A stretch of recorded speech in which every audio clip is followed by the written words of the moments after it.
Hello everyone, welcome to Mathiconics with माही शर्मा। जैसे कि मैं आप सभी जानते हैं, हमने सीरीज शुरू की हुई है इंट्रोडक्टरी माइक्रो इकोनॉमिक्स की, जिसमें हम माइक्रो इकोनॉमिक्स को पढ़ रहे हैं बिल्कुल इजी लैंग्वेज में। तो ये आज हमारा फिफ्थ पार्ट ऑफ वीडियो है, जिसमें आज हम पढ़ेंगे micro economics versus macro economics की सूक्ष्म और समष्टि अर्थशास्त्र में डिफरेंस क्या है और क्यों इनको अलग अलग भागों में बांटा गया, किसने बांटा है।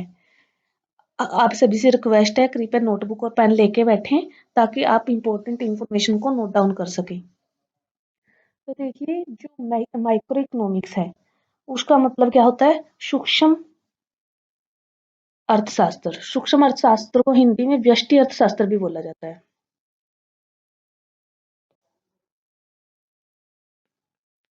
व्यष्टि अर्थशास्त्र भी इसको बोला जाता है। देखिए, इसका मतलब क्या होता है? हम इकोनॉमी को दो तरीके से स्टडी करते हैं। एक तो हम करते हैं बाय पार्ट्स, कि छोटे छोटे टुकड़ों में बांट के उनकी स्टडी करी जाए। और एक करते हैं हम कंप्लीट इकोनॉमिक्स की कंप्लीट स्टडी पूरी एक साथ। तो जब हम उसको अलग अलग छोटे छोटे पार्ट में डिवाइड करके स्टडी करते हैं, उसको हम बोलते हैं व्यष्टि अर्थशास्त्र, यानी कि माइक्रो इकोनॉमिक्स। इसमें होता क्या है कि हम सिंगल हाउस होल्ड की स्टडी करते हैं, कि जो एक हाउस होल्ड है, जो एक नॉर्मल कंज्यूमर है, वो अपने फैसले किस तरीके से लेता है। ठीक है। फिर इसमें हम स्टडी करते हैं इंडिविजुअल फर्म की। इंडिविजुअल फर्म मतलब जो एक सिंगल फर्म की हम इसमें स्टडी करते हैं, सिंगल इंडस्ट्री की स्टडी करते हैं। मतलब इसमें हम सभी इंडस्ट्रीज को एक साथ मिला के नहीं पढ़ते। सिंगल इंडस्ट्री की डिमांड कितनी है, उसकी सप्लाई कितनी है, और सबसे मेन की प्राइस कैसे डिसाइड होना है, ये चीजें हम पढ़ते हैं माइक्रो इकोनॉमिक्स में। ठीक है, तो ये क्या है? स्टडी ऑफ इंडिविजुअल एजेंट्स है। ओके। उसके बाद हमारा आता है macro economics. Macro economics study करती है एग्रीगेट इकोनॉमी। एग्रीगेट मतलब होल इकोनॉमी को एक साथ, कंप्लीट इकोनॉमिक कंप्लीट जो हमारी अर्थव्यवस्था है उसको एक साथ स्टडी करना, सारी की सारी अर्थव्यवस्था को। ठीक है, वो हमारा होता है मैक्रो इकोनॉमिक्स। मैक्रो इकोनॉमिक्स में क्या आता है? जैसे जीडीपी, जिसमें हम पूरी इकोनॉमी की जीडीपी को एक साथ स्टडी करते हैं, ऐसे ही हम किसी चीज की डिमांड को स्टडी कर रहे हैं, वो हमारा क्या है? Macro economics. तो ये माइक्रो और मैक्रो इकोनॉमिक्स के कंसेप्ट दिए किसने थे? इनको as a separate subject start किसने किया था? देखिए, जो माइक्रो इकोनॉमिक्स है इसको स्टार्ट किया था 1890 में मार्शल जी ने। ठीक है, एल्फ्रेड मार्शल ने इनको स्टार्ट किया था 1890 में। अपनी बुक लिखी थी उन्होंने, principle of economics. Principle of economics, उसमें उन्होंने माइक्रो इकोनॉमिक्स को कंप्लीटली सिंगल सिंगल यूनिट्स में करके समझाया था इकोनॉमिक्स को, तभी से इसका नाम था माइक्रो इकोनॉमिक्स। ओके। देन उसके बाद 1929 में क्राइसिस आता है, और उसमें जो हमारी क्लासिकल इकोनॉमी है वो फेल हो जाती है। मतलब क्लासिकल इकोनॉमी थे जो, वो माइक्रो इकोनॉमिक्स को ही पढ़ते थे। तो उसके बाद हमारे आते हैं जॉन मैन्यार्ड केन्ज।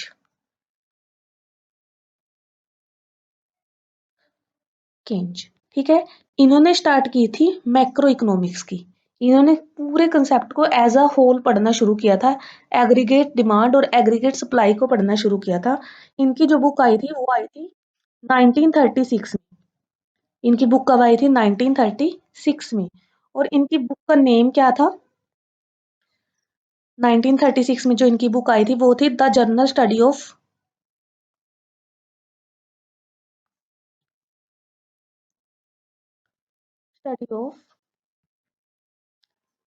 एम्प्लॉयमेंट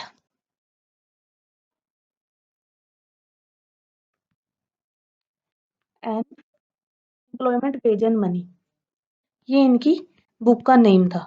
ठीक है, और इसमें इन्होंने बताया था गवर्नमेंट सेक्टर के रोल के बारे में इकोनॉमी में। ठीक है, तो अगर आपसे कोई पूछे कि जो अलग से कंसेप्ट लेके आया था माइक्रो इकोनॉमिक्स का, वो थे मार्शल जी, और मैक्रो इकोनॉमिक्स के थे केन्ज। ठीक है, और जो इनको ही बोला जाता है, इनको बोला जाता है father of micro economics. Micro economics के पिता व्यष्टि अर्थशास्त्र के पिता माना जाता है मार्शल जी को। और समष्टि अर्थशास्त्र यानी कि मैक्रो इकोनॉमिक्स के पिता किसको माना जाता है? जॉन मनियार्ड केन्ज को। देखिए ये तो थे जिन्होंने इस कंसेप्ट की शुरुआत करी थी, लेकिन माइक्रो और मैक्रो इकोनॉमिक्स को अलग-अलग पार्ट में डिवाइड करने का काम किसने किया था? इन्होंने इस पे वर्क किया, लेकिन इन्होंने इसको प्रॉपर नेम नहीं दिया था। तो इनकी माइक्रो और मैक्रो इकोनॉमिक्स के नाम से नेमिंग किसने की थी? नेमिंग और डिवीजन किसने किया था? रेनगर, रेगनर, फ्रिश जी ने। इन्होंने 1939 में डिवाइड किया था माइक्रो और मैक्रो इकोनॉमिक्स को, ठीक है। देन उसके बाद हम पढ़ते हैं इसका स्कोप क्या है मैक्रो और माइक्रो इकोनॉमिक्स का। स्कोप का मतलब क्या होता है गाइस, कि हमने इसके अंदर कौन कौन से सब्जेक्ट्स को स्टडी करना है, क्या क्या पढ़ना है, ठीक है। सबसे पहले देखिए स्कोप ऑफ माइक्रो इकोनॉमिक्स व्यष्टि अर्थशास्त्र, और ये बहुत जरूरी है, यहीं से आपके क्वेश्चन बनते हैं। सीईटी मेंस में भी यहाँ से एक क्वेश्चन बना था, एंड जो हमारे एचटेट है उसमें भी यहाँ से क्वेश्चन बनते हैं। देखिए सीईटी मेंस में तो यही पूछा था कि चार ऑप्शन दिए थे, इनमें से किस में माइक्रो इकोनॉमिक्स का पार्ट नहीं है। हमें ये बताना था कि कौन सी चीज है जो माइक्रो इकोनॉमिक के स्कोप के अंडर नहीं आती, ठीक है। और ऐसे ही हमारे एचटेट के भी बहुत सारे क्वेश्चन बने हैं जो मैं आपको लास्ट में करवाऊंगी। अभी देखिए सबसे पहले कंजप्शन थ्योरी। कंजप्शन थ्योरी क्या है, कि इसमें हम कंज्यूमर के बिहेवियर के, ग्राहक और उपभोक्ता के बिहेवियर के बारे में स्टडी करते हैं, कि वो क्या करना चाहता है, अपनी संतुष्टि को, सेटिस्फेक्शन को मैक्सिमाइज करना चाहता है, ठीक है। वो आता है हमारा माइक्रो इकोनॉमिक्स के अंडर, क्योंकि एक सिंगल उपभोक्ता के बारे में ही पढ़ रहे हैं, ठीक है। पूरी डिमांड को, पूरी सप्लाई को एज अ होल नहीं देख रहे, ठीक है। उसके बाद हमारे पास आता है प्रोडक्शन थ्योरी। प्रोडक्शन थ्योरी में भी हम देख रहे हैं कि एक फर्म अपने प्रोडक्शन के डिसीजन कैसे लेती है। एक सिंगल जो फर्म है, कंपनी है, वो अपने डिसीजन कैसे लेती है, वो हम इसमें देखते हैं। तो वो क्या होता है हमारा प्रोडक्शन थ्योरी। इसमें फर्म अपना क्या करना चाहती है, मैक्सिमाइज प्रॉफिट, ठीक है। अपने प्रॉफिट को क्या करना चाहती है, मैक्सिमाइज, बढ़ाना चाहती है, सबसे ज्यादा करना चाहती है, ओके। थर्ड वन है सबसे मेन जो कंसेप्ट है माइक्रो इकोनॉमिक्स का, प्राइस डिटर्मिनेशन का, मूल्य निर्धारण, कि किसी भी एक प्रोडक्ट का मूल्य कैसे निर्धारित होता है, वो हम कहाँ पढ़ते हैं, माइक्रो इकोनॉमिक्स में। हम इसमें पढ़ते हैं डिमांड के बारे में, सप्लाई के बारे में, और जहां हमारे डिमांड और सप्लाई क्या करेंगी, एक दूसरे के इक्वल होंगी, वहां हमारा क्या होगा, प्राइस डिसाइड होगा। तो हम प्राइस डिटर्मिनेशन कहाँ से पढ़ते हैं, माइक्रो इकोनॉमिक्स के अंदर आता है ये भी, ठीक है। फोर्थ हमारा क्या है,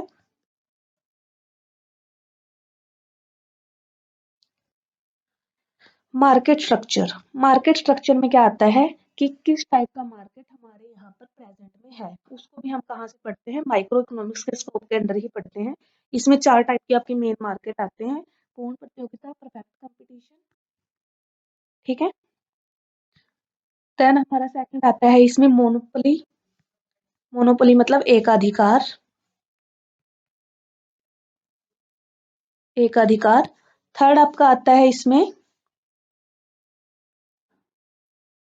ओलिगोपोली। ओलिगोपोली का क्या मतलब होता है, अल्प अधिकार।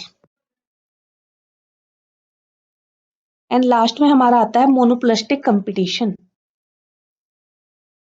लास्ट में क्या आता है, मोनोपोलिस्टिक कंपटीशन। तो ये सब क्या होते हैं, ये मैं आपको एक डिटेल वीडियो में एक्सप्लेन करूंगी जब हम मार्केट का चैप्टर पढ़ेंगे, ठीक है। वैसे अभी हमें सिर्फ ये याद रखना है कि जो माइक्रो इकोनॉमिक्स के स्कोप के अंडर क्या आता है, हमारे मार्केट के सभी स्ट्रक्चर्स आ जाते हैं, डिस्ट्रीब्यूशन की थ्योरी भी आ जाती है, कि कैसे कैसे प्रोडक्ट को डिस्ट्रीब्यूट करना है, ठीक है। किसके पास ज़्यादा प्रोडक्ट जाएगा, किसी के पास कम जाएगा, रेंट कैसे देना है, वेज कैसे देनी है लोगों को, ठीक है, कैपिटल के ऊपर इंटरेस्ट कैसे मिलेगा, वो सब हमारा किस में आता है, डिस्ट्रीब्यूशन थ्योरी में। और लास्ट हमारा क्या इसके स्कोप के अंदर क्या आता है, वेलफेयर इकोनॉमिक्स, कि लोगों का कल्याण कैसे हो, लोगों का भला कैसे हो। इसमें हम पढ़ते हैं कि हमें क्या करना है, सभी कंज्यूमर्स का, सभी कंज्यूमर्स की यूटिलिटी को मैक्सिमाइज करने पे फोकस करना है, तभी उनका क्या होगा, भला होगा, ठीक है। ये सब हमारा किस में आता है, माइक्रो इकोनॉमिक्स के स्कोप के अंदर ही आता है। देन हम पढ़ते हैं मैक्रो इकोनॉमिक्स का स्कोप। देखिए मैक्रो इकोनॉमिक्स का स्कोप, उसके विषय वस्तु क्या है, क्षेत्र क्या है, उसमें हम क्या क्या पढ़ते हैं।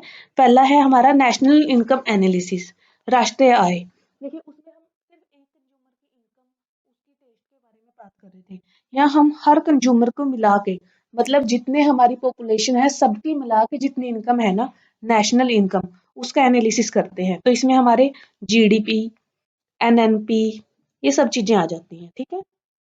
देन है एम्प्लॉयमेंट एंड अनएम्प्लॉयमेंट। देखिए अब रोजगार और बेरोजगारी, ये हम पूरे देश के लेवल पे ही देखते हैं कि कितने लोग हमारे देश में बेरोजगार हैं और कितनी परसेंट पॉपुलेशन को रोजगार मिला हुआ है। तो ये भी हमारा किस में जाएगा, मैक्रो इकोनॉमिक्स में, क्योंकि इसमें हम सभी को एक साथ पढ़ रहे हैं, ठीक है। देन हमारे पास आता है थर्ड वन, इसमें एक वर्ड जरूर देखना, एग्रीगेट, सकल। एग्रीगेट डिमांड और सप्लाई हम इसमें पढ़ते हैं। देखिए माइक्रो इकोनॉमिक्स में पढ़ते हैं हम डिमांड एंड सप्लाई, लेकिन जब भी डिमांड एंड सप्लाई के आगे आपको मिले एग्रीगेट वर्ड, तो यानी कि किसकी बात आ गई है, आपकी मैक्रो इकोनॉमिक्स की। नेक्स्ट हम करते हैं फोर्थ पॉइंट पे मूव। तो ये आपका क्या है, मोनेटरी इकोनॉमिक्स, मौद्रिक अर्थशास्त्र, कि मनी जो हमारे पास हैंड में आती है उसकी सप्लाई कैसे होती है, उसकी डिमांड कैसे होती है, उसको कौन बनाता है, ठीक है। ये सभी चीजें हमारी किस में आती हैं, मोनेटरी इकोनॉमिक्स में। तो ये भी कोई एक सिंगल पर्सन तो कर नहीं रहा, सरकार कर रही है और पूरे ग्रुप को, पूरी कंट्री को प्रोवाइड कर रही है। तो ये भी क्या है, हमारा मैक्रो इकोनॉमिक्स के स्कोप के अंडर आता है। देन हमारे पास है फिजिकल इकोनॉमिक्स। फिजिकल इकोनॉमिक्स में क्या आएगा कि हमारी गवर्नमेंट कैसे टैक्स इकट्ठा करती है, कर कैसे एकत्रित करती है और कैसे रिवेन्यू का यूज करती है अलग अलग सेक्टर में, कितना शिक्षा पे लगाती है, बजट बनाती है ना, तो बजट में वो कितना शिक्षा पे लगाती है, कितना हॉस्पिटल में लगाती है, वो सब आपका किस में आएगा, राजकोषीय अर्थशास्त्र या फिजिकल इकोनॉमिक्स में। नेक्स्ट है आपका इकोनॉमिक ग्रोथ। देखिए इकोनॉमिक ग्रोथ कब होती है, जब सभी लोग ग्रोथ कर रहे हो, ठीक है। इकोनॉमिक ग्रोथ का मतलब ये नहीं है कि किसी एक पर्सन ने ग्रोथ करी तो इकोनॉमिक ग्रोथ होगी। तो इसका मतलब इसमें भी हम क्या करते हैं, एज अ होल सबको देखते हैं कि कितनी ग्रोथ चली हुई है, ठीक है। तो ये भी हमारा किसके अंडर आता है, स्कोप ऑफ मैक्रो इकोनॉमिक्स के। नेक्स्ट वन है बिजनेस साइकिल। देखिए बिजनेस साइकिल क्या होता है कि जो भी इकोनॉमी होती है ना, हर इकोनॉमी एक मोड़ से गुजरती है। कुछ टाइम उसमें देखना आप, हमारे इंडिया में या किसी भी इकोनॉमी में देखना, एक टाइम पे बहुत ज्यादा क्या आएगी, इन्फ्लेशन आएगी, बहुत ज्यादा महंगाई होगी, फिर धीरे धीरे वो महंगाई कम होती जाती है, फिर से वो महंगाई बढ़ने लगती है। तो ये जो महंगाई का बढ़ने और कम होने का क्रम है ना, ये हमारे जीडीपी के अकॉर्डिंग होता है, ठीक है। तो जो ये है ना, इनको हम बोलते हैं बिजनेस साइकिल, कभी कम होना, कभी ज्यादा होना, कभी कम होना, कभी ज्यादा होना। तो ये बिजनेस साइकिल है, ये भी जीडीपी के ऊपर ही बेस्ड है। तो इस ये भी किसके अंदर आएंगे, स्कोप ऑफ मैक्रो इकोनॉमिक्स, यानी कि समष्टि अर्थशास्त्र के अंतर्गत आएंगे, ठीक है। देन हम देखते हैं क्वेश्चन कौन कौन से आए हुए हैं एचटेट में हमारे माइक्रो और मैक्रो इकोनॉमिक्स से रिलेटेड, ठीक है। सबसे पहला क्वेश्चन देखिए, आपका है एचटेट 2021 का question, what is meant by price theory. Price theory क्या है, आपको ये बताना है प्राइस थ्योरी इनमें से किसके अंडर आती है। जो मैक्रो इकोनॉमिक्स है वो प्राइस थ्योरी नहीं है, वो एज अ होल स्टडी है। इंटरनेशनल इकोनॉमी में हम पढ़ते हैं कि कैसे एक्सपोर्ट और इंपोर्ट, आयात और निर्यात कैसे होते हैं, ठीक है।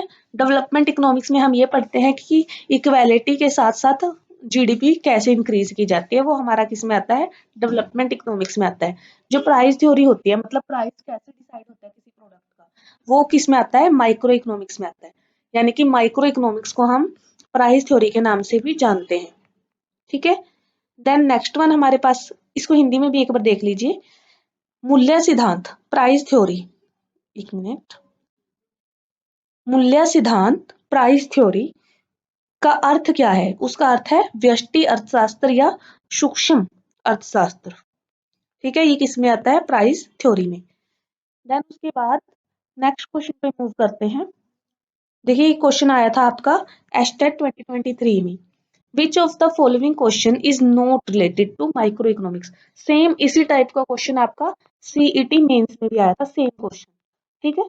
देखिए इसमें क्या है कि हमारे माइक्रो इकोनॉमिक्स के अंदर इनमें से किस चीज की स्टडी नहीं आती। फर्स्ट वन हमको दिया है, how will the return two factor of production be determined, ठीक है। कि जो ये हमारे फैक्टर ऑफ प्रोडक्शन होते हैं ना, लेबर, कैपिटल, लैंड, इनको क्या क्या देना है, जैसे लेबर को वेज देनी है, कितनी देनी है, कैपिटल को कितना रेंट देना है, ठीक है, सॉरी लैंड को कितना रेंट देना है और कैपिटल को कितना इंटरेस्ट देना है। ये सब हमारा किस में आता है, माइक्रो इकोनॉमिक्स के स्कोप में ही आता है, ठीक है। देन उसके बाद हमारा सेकंड वन क्या है, how much a firm produce at a given price of product. देखिए एक फर्म की बात की है, जब भी हम सिंगल फर्म की स्टडी कर रहे हैं तो किस में आता है, माइक्रो इकोनॉमिक्स में ही आता है। थर्ड वन क्या बोला है इन्होंने, how will the factor of production B allocated among different users. हमने पढ़ा था ना डिस्ट्रीब्यूशन थ्योरी, वो भी माइक्रो इकोनॉमिक्स है, तो इसमें भी डिस्ट्रीब्यूट करने की बात ही की है। देखो एलोकेट करना मतलब डिस्ट्रीब्यूट करना, बांटना। उसके बाद आपका फोर्थ क्या है, फुल एम्प्लॉयमेंट। देखिए जब भी हम एम्प्लॉयमेंट की बात करते हैं तो वो किसके फैक्टर है, मैक्रो इकोनॉमिक्स का। तो इसका आंसर क्या आएगा, 4। हिंदी में भी देखिए क्या पूछा है आपसे, निम्नलिखित में से कौन सा प्रश्न सूक्ष्म अर्थशास्त्र माइक्रो इकोनॉमिक्स से संबंधित नहीं है। उत्पादन के कारकों के प्रतिफल कैसे निर्धारित होंगे, मतलब उत्पादन के कारक आपके क्या होते हैं, मजदूर हो गए, ठीक है, पूंजी होगी, मजदूर, पूंजी और जो जमीन, ये सभी आपके क्या है, उत्पादन के कारक हैं। तो इनको कितना हमें प्रोवाइड करना है, रेंट, वेज और इंटरेस्ट, ये सारा आपके इसी में आता है। देन उसके बाद देखिए एक फर्म का मूल्य, एक फर्म कितना उत्पादन करेगा, ये भी माइक्रो में आएगा। कैसे विभाजन करना है, आवंटन कैसे करना है, ये भी माइक्रो में आएगा। पूर्ण रोजगार, पूर्ण रोजगार है जो, ये किसका कंसेप्ट है, मैक्रो इकोनॉमिक्स का। तो हमारा आंसर क्या हो जाएगा, पूर्ण रोजगार। नेक्स्ट क्वेश्चन देखते हैं, ये आपका एस्टेट 2021 में आया था, which is not a field of micro economics, same चीज दोबारा से फिर यही पूछा कि माइक्रो इकोनॉमिक्स के अंदर इनमें से कौन सा नहीं आता। Theory of income and employment, देखते ही पता चल गया आंसर कि ये ही आंसर होगा। जहां भी इनकम और एम्प्लॉयमेंट की बात आ जाए तो वो क्या है आपका, मैक्रो, यानी कि समष्टि। अब देखिए फैक्टर प्राइसिंग हमने पढ़ी थी, फैक्टर प्राइसिंग का मतलब जो अभी अभी हमने पढ़ा है कि लेबर को कितना देना है, कैपिटल को कितना देना है। वेलफेयर भी हमने पढ़ा था, माइक्रो के अंदर आता है। और कमोडिटी प्राइसिंग, एक वस्तु का मूल्य निर्धारण, वो भी हमने पढ़ा था, माइक्रो इकोनॉमिक्स के अंदर ही आता है। देखिए मूल्य निर्धारण वस्तु का भी, कारक का भी, दोनों का माइक्रो में आएगा, व्यष्टि में आएगा या सूक्ष्म में आएगा। ठीक है, व्यष्टि और सूक्ष्म एक ही बात है। देन उसके बाद आपके पास आर्थिक कल्याण है, वो भी सूक्ष्म में आता है, आय और रोजगार नहीं आता। ठीक है, यही था आपका आज का कंसेप्ट। देखिए इसके बाद हम करेंगे कल की नेक्स्ट वीडियो में अपॉर्चुनिटी कॉस्ट के बारे में और पीपीएफ के बारे में, अवसर लागत और उत्पादन संभावना वक्र, प्रोडक्शन पॉसिबिलिटी कर्व। तो वो बहुत ही इंपॉर्टेंट कंसेप्ट है, उसमें से काफी क्वेश्चन बने हुए हैं। तो आप उस वीडियो को भी जरूर वॉच कीजिएगा, वो आपको कल मिल जाएगी। तो इस वीडियो को पूरा देखने के लिए थैंक यू। अगर आपको कोई भी डाउट है तो आप मुझे कमेंट कर सकते हैं, मैं आपको क्लियर करने में हेल्प करूंगी। So thank you, have a nice day.